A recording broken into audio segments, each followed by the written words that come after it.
Film ini mengisahkan tentang sekeluarga yang memulai jalan baru dalam hidup mereka setelah perceraian.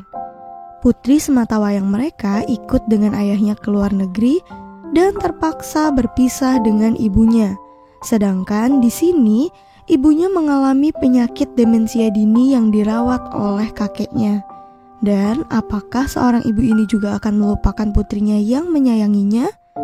Sekarang langsung kita masuk aja ke dalam alur cerita filmnya. Film ini dimulai saat seorang wanita dengan rambut panjang sedang berada di dalam mobil. Ia berusaha menghubungi seseorang, namun tidak ada jawaban. Kemudian ia meletakkan ponsel yang ia pegang dan gantian mengambil ponsel berdering yang tergeletak di dashboard. Ia menjawab telepon itu lalu masuk ke rumah dan mencari sesuatu. Ternyata ia mencari Gina, dan tadi ia menelpon pengasuh anaknya itu namun tak menjawab. Lalu ia baru mengetahui keberadaan yang dicari-cari. Ternyata ia bersembunyi di dalam tenda. Wanita itu ikut berbaring dalam tenda dan berbicara pada putrinya. Ia mengatakan pada putrinya jika nanti akan ikut dengan ayahnya. Gina mengatakan jika ia tidak mau, namun ibunya mengingatkan perkataan Gina sendiri jika ia ingin ikut dengan ayahnya. Lalu Gina membahas hujan yang sedang turun malam ini. Ibunya mengatakan jika dirinya menangis saat hujan turun, orang lain tidak ada yang tahu.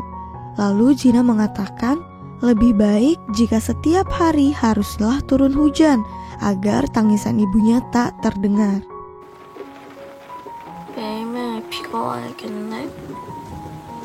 Keesokan harinya, pagi-pagi Sojin ini sudah mengetik pekerjaan di laptopnya. Ia lalu membangunkan anaknya itu dan mengatakan jika hari ini adalah hari terakhir mereka bersama. Gina bertanya kepada ibunya, saat di Amerika nanti siapa yang akan mengikat rambutnya? Ibunya menjawab jika tidak ada yang ikat rambutnya saat di Amerika. Gina tak senang dengan jawaban itu dan langsung melengos pergi. Kemudian Sojin pergi ke kantornya. Sambil berjalan ia sambil berteleponan. Lalu ia menelpon David meminta tolong untuk menjemput anaknya Gina. Ia berkutat dengan laptop di kantornya lalu mendatangi ruang rekan kerjanya. Ia mendapatkan kabar jika kasusnya sudah berhasil dan telah selesai. Rekannya itu sambil tersenyum memuji Sojin yang sedang berada di puncak karirnya. Di balik meja yang penuh berkas, Sojin menelpon ayahnya dan meminta tolong untuk menjaga Gina karena pengasuhnya kabur lagi. Gina sedang bermain di taman bersama teman-temannya dan berlari menuju kakeknya yang datang. Ayah Sojin menyambut pelukan cucunya lalu menggendongnya. Di rumah kakeknya, Gina membuka laptop, kemudian kakeknya mengatakan jika ibunya memperingatkan agar tak terlalu sering menonton kartun. Dengan santainya, Gina mengatakan pada kakeknya untuk tidak memberitahu ibunya. Sambil Gina memakai headset, si kakeknya ini sambil nyuapin Gina juga. Kakek mengintip film yang akan ditonton Gina. Dan ternyata itu adalah film Finding Dory tentang ikan yang mencari ibunya. Gina menceritakan pada kakeknya film itu secara singkat dan dengan cepat Gina menutup laptopnya saat ibunya datang padahal ia belum menonton. Ia membuka bukunya dan mengerjakan PR, kemudian ibunya nanya, apakah sudah menulis buku harian? Gina menjawab belum. Kemudian ibunya memaksa Gina agar menulisnya.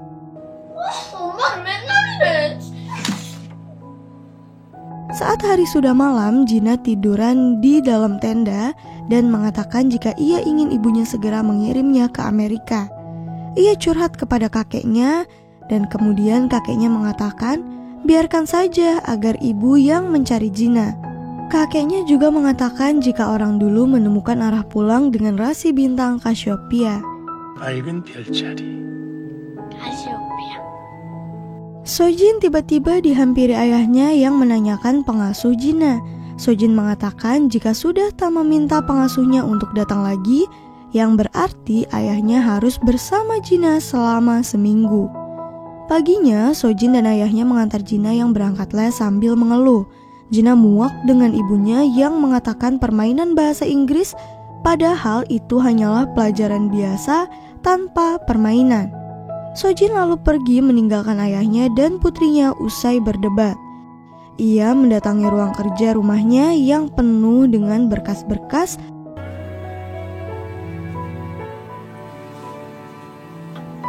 Lalu ia menemukan buku catatan tua milik ibunya. Ia bertanya pada ayahnya yang sudah kembali, apakah ibunya sudah melakukan keinginan yang ia tulis sebelum meninggal? Ayahnya menjawab belum, karena waktu berlalu begitu saja. Ayahnya lalu mengatakan jika saat ibunya membeli mantel berwarna merah marun yang tergantung itu, sebenarnya akan diberikan kepada Jisoo.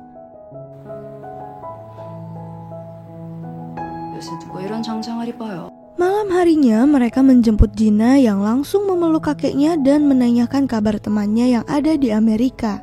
Ibunya ini tidak senang jika Jina hanya memikirkan bermain saja. 아이들한테는 노는 게 제일 중요한 거야. 아니 왜 그걸 무시해? Lalu ibunya pergi duluan. Sojin mendatangi tenda di mana anaknya berada dan anaknya malah bertanya, apakah ibunya mengajak baikan? Setelah berdebat tadi, sedangkan ibunya berlagak seolah semua baik-baik saja tanpa ada masalah. Dan Jina membahas rasi bintang Cassiopeia yang diberitahu oleh kakeknya. Pagi harinya, Sojin dan ayahnya menunggu Jina yang bermain di tempat lesnya dan anak itu langsung menghampiri ibunya, kemudian ia langsung diajak pulang. Tapi Jina nggak mau dan mengatakan jika ia menyiapkan hadiah untuk ibunya di taman ini dan harus dicari saat Jina pergi ke Amerika.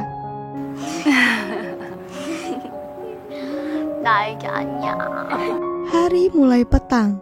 Jina melihat rasi bintang Cassiopeia dengan teleskop di halaman rumah ditemani dengan ibunya dan kakeknya.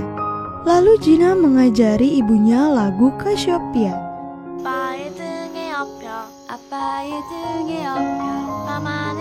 Saat berbaring di halaman rumah dengan alas karpet, Sojin mengatakan pada putrinya agar tumbuh menjadi anak yang tangguh dan kuat agar tidak diremehkan. Besokannya, Jina mulai mempacking baju-bajunya dan memasukkan ke dalam koper. Saat akan mengantar Jina ke bandara, Sojin mendapat telepon dari kantor yang menyuruhnya mengirim file dan kemudian ia berkutat dengan laptopnya lalu berjalan ke parkiran. Sojin lupa posisi parkir mobilnya dan dengan cepat ia menelpon ayahnya agar segera mengantar Jina. Namun ayahnya itu mengatakan jika baru saja berbelanja. Sojin marah karena takut Jina tertinggal pesawat. Kini Sojin sedang berada di rumah sakit dan sedang di ronsen. Dokter mengatakan jika Jina lupa antara pedal gas dan rem, juga lupa dengan aktivitas sehari-harinya. Ternyata Sojin ini didiagnosa mengidap penyakit Alzheimer. Sungguh terkejut Sojin saat itu, yang berusia 30 tahun sudah mengidap demensia. Ia hanya terdiam lalu membatalkan janji dengan orang lewat teleponnya. Lalu menanyakan Jina yang sudah pergi pada ayahnya. Ia merasa sedang dihukum sekarang.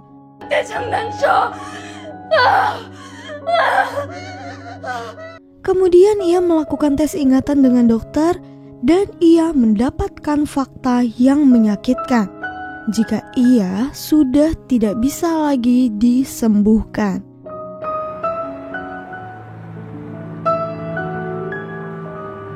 Malamnya ia video call dengan Jina putrinya yang bercerita tentang teman-teman barunya. Keesokan harinya saat di kantor, Sojin salah mengenakan baju. Ia ternyata malah mengenakan piyama. Sedangkan ayahnya bertemu dengan orang yang mengidap demensia juga dan mendapat tawaran perawatan. Sojin pulang lebih awal dan dalam diam ayahnya Sojin merekam segala jejak Sojin yang kelupaan. Ayah Sojin mengganti pintu apartemen agar putrinya itu tidak lupa password. Di kantor, Sojin rapat dengan rekan kantor membahas sebuah kasus, sedangkan ayahnya mendatangi tempat penderita demensia berada.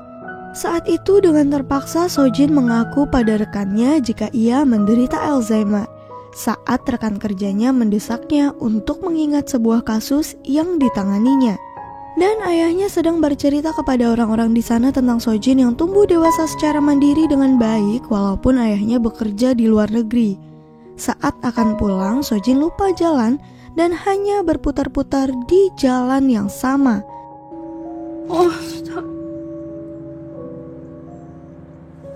Alhasil, ia meminta bantuan ayahnya yang datang untuk menjemputnya. Sojin melakukan video call dengan Gina. Anaknya itu banyak bercerita tentang kegiatannya di Amerika. Ia bercerita bermain ke peternakan milik Rachel, temannya. Namun Sojin lupa siapa Rachel. Jadi ayahnya langsung mengatakan pada Gina jika ibunya sedang sakit, jadi tidak bisa mengingat. Lalu ayahnya langsung menutup laptopnya.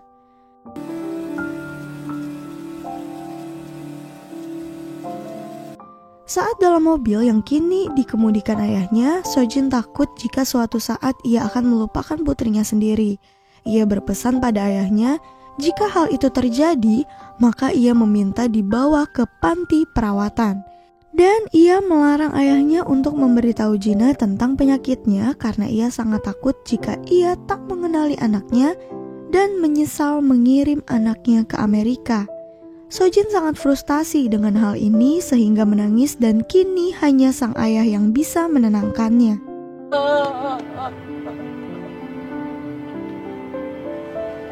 Sojin ditemani ayahnya untuk pelatihan ingatannya.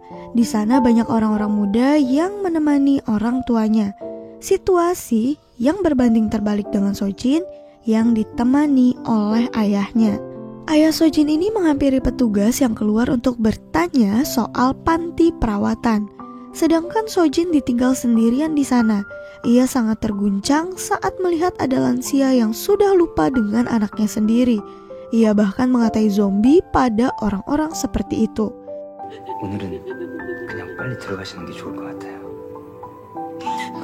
Saat mandi dalam bathtub, darah mengalir di dalam air. Ternyata Sojin melukai lengan kirinya. Lalu ayahnya segera datang untuk mengobati luka anaknya itu. Sojin minta maaf pada ayahnya atas perbuatannya, sedangkan ayahnya senang karena sekarang ia merasa punya seorang putri.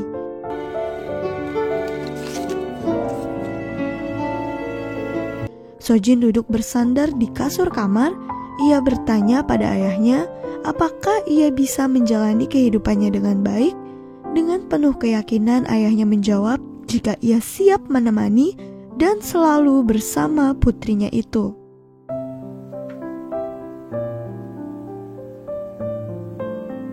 Mulai pagi ini Sojin mengikuti rutinitas ayahnya dan melakukannya bersama dengan ayahnya.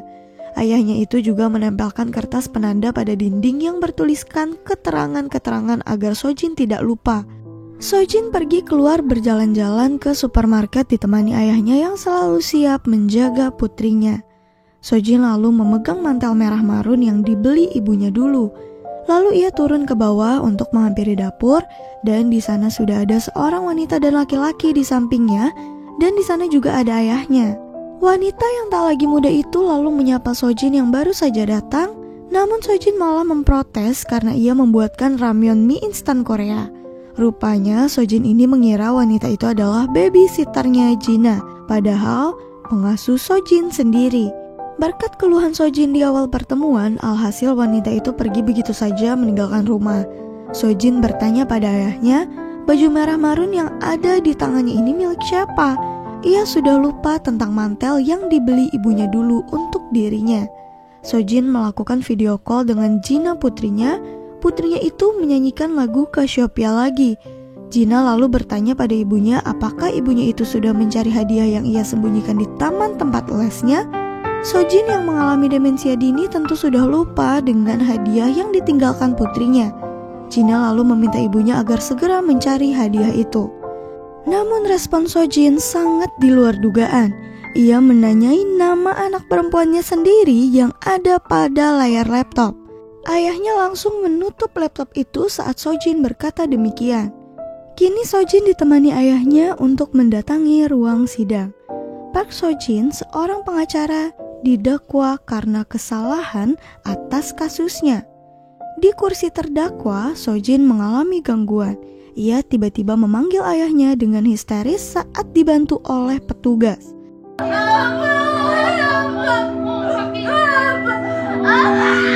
Pada pagi hari, Sojin ditemani ayahnya pergi ke tempat yang dimaksud Gina. Sojin mendekati semak-semak dan menemukan sesuatu di sana. Sebuah toples berisi origami-origami berwarna-warni yang kini Sojin perhatikan dengan lekat di rumahnya. Lalu ayahnya datang membawa seorang pria dan wanita yang tak lagi muda untuk yang kedua kalinya. Wanita itu adalah pengasuh Sojin dan ia langsung menuju dapur untuk memeriksa bahan dapur.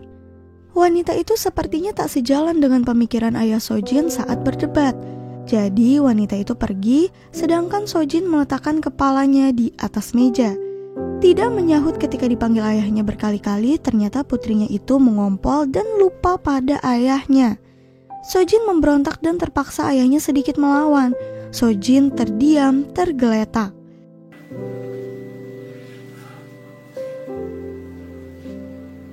Tak dapat dipungkiri jika ayah Sojin ini sedang frustasi di kamarnya, lalu kembali menghampiri putrinya di ruang tengah.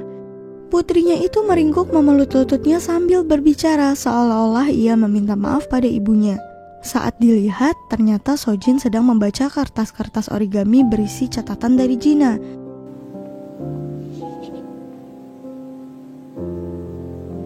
Sojin pergi konsultasi pada dokter ditemani oleh ayahnya, dan Sojin bermalas-malasan ikut tes yang diberikan. Dokternya bilang pada ayah Sojin jika mentalnya hampir hilang dan kesulitan memahami situasi. Dokternya juga melihat luka di wajah Sojin akibat ayahnya. Saat keluar dari ruangan, Sojin mendekati meja resepsionis dan saat ayahnya mengangkat telepon, Sojin mengambil kertas di sana lalu memakannya.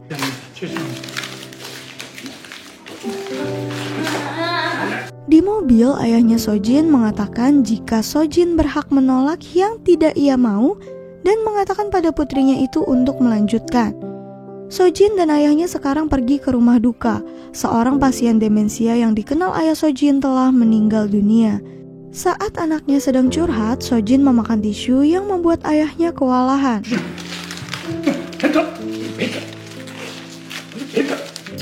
Nah, Sojin ini berbagi kasur dengan ayahnya saat tidur. Sebelum tidur, Sojin mengatakan pada ayahnya agar ayahnya juga menikmati waktunya sendiri. Sojin didandani ayahnya. Mereka pergi ke tujuan masing-masing. Sojin pergi dengan anak pasien demensia yang meninggal, sedangkan ayahnya pergi dengan teman-temannya. Awalnya Sojin bisa mengikuti dan nurut dengan pria itu. Namun lama-lama ia juga memberontak. Ayahnya sedang minum bersama dengan teman-temannya, namun ayahnya Sojin pergi dari sana saat teman-temannya mulai membicarakan tentang merawat orang sakit yang dianggap tak menyenangkan. Sojin sudah kembali ke rumah diantar anak dari pasien demensia yang dikenal oleh ayahnya itu. Pria itu memuji ayah Sojin yang membuat jadwal yang ditempel di tembok untuk Sojin. Sojin tiba-tiba berlari mencari anaknya. 애는 미국 갔다면서요.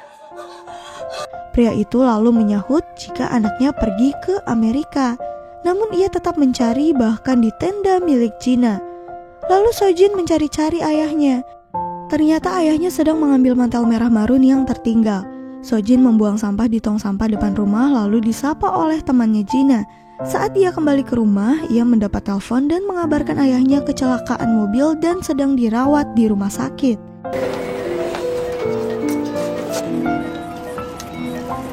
Sojin hanya duduk di sofa seharian dan menunggu ayahnya di ruang tengah. Sojin lalu menerima telepon jika ayahnya berhasil dioperasi dan meminta Sojin untuk datang. Saat di parkiran, ia mencari mobilnya namun tak menemukannya. Di sana ada rombongan orang masuk ke dalam mobil dan Sojin ternyata mengikuti dan masuk ke dalam mobil juga. Saat sampai, ternyata Sojin diantar ke pos pendakian gunung. Sojin berjalan entah kemana. Ia melihat pemandangan gunung saat senja. Lalu ia berjalan melewati pepohonan hingga malam dan tersesat.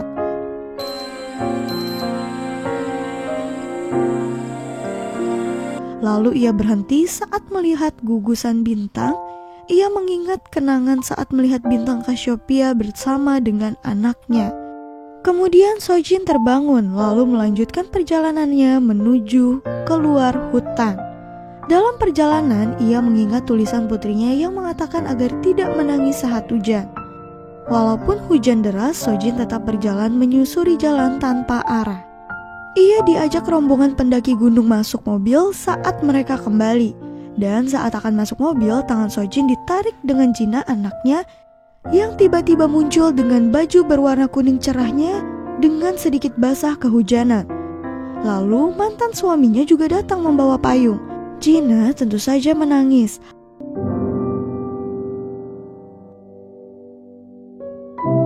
Lalu mereka pergi ke rumah sakit tempat ayahnya dirawat. Saat bertemu ayahnya yang sudah sadar, Sojin ditanyai apakah masih melakukan aktivitas sesuai jadwal. Sojin menjawab iya, sesuai apa yang ia lakukan. Terakhir ayahnya bertanya apakah putrinya ini mengingat dirinya. Sojin menjawab iya.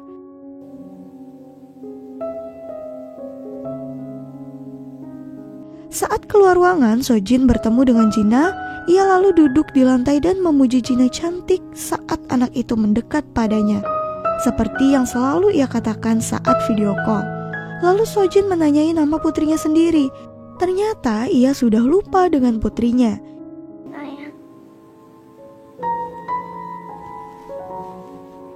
Jina lalu merespon dengan hangat dan memperkenalkan namanya sambil mengelus rambut ibunya.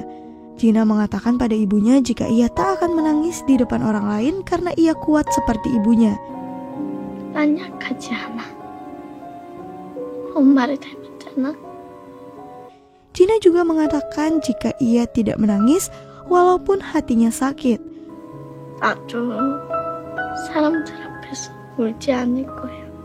Seperti saat ini, saat ibunya mulai lupa dengan dirinya.